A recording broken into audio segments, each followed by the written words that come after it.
In today's video, I'm going to teach you how to create a contact in Salesforce. Whether you're new to Salesforce or just need a quick refresher, this guide will walk you through the process step by step, ensuring that you can efficiently add new contacts to your database. Let's dive right in by logging into your Salesforce Lightning account. If you're unfamiliar with Salesforce Lightning, let me give you a brief introduction.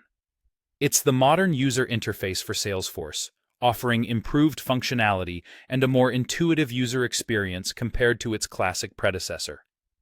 Once you're logged in, look at the top panel where you'll find several options. Here you'll want to click on Contacts. This action will bring up the Contacts list view, showcasing all the existing contacts you or your organization have already saved. Now, turn your attention to the top right corner of the Contacts list. You'll see the New button.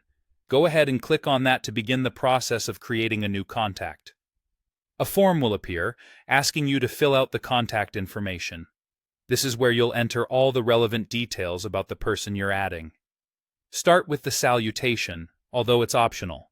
Some people find that adding a salutation like Mr., Mrs., or Doctor can help maintain a professional tone, particularly in formal communications. Next up are the first name and last name fields. These are mandatory. They're critical as they establish how you'll identify the contact within your database. Further along, you'll find an option to add an account name. This step is not required, but is highly beneficial if you want to link the contact to a particular company or organization. Doing so will help you organize your contacts more effectively, a handy feature when managing several accounts. Now let's fill in the phone number and email address. These pieces of information are essential for keeping direct lines of communication open, ensuring that you or anyone on your team can reach out when needed. You'll also want to add a title, if relevant, along with any other fields that might be appropriate for your contact. Take a moment to think about any additional information that would be useful to have recorded here. If your organization uses custom fields, you'll add those next. Custom fields can range from secondary contact methods to specific industry-related information, allowing your organization to capture data that's uniquely important to your business process.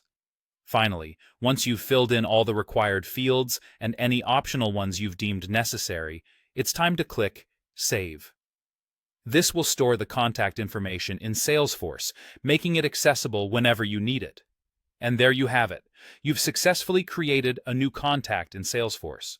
Make sure you save any crucial information and update contacts regularly to keep your database current. Thanks for tuning in, and feel free to leave any questions or comments below.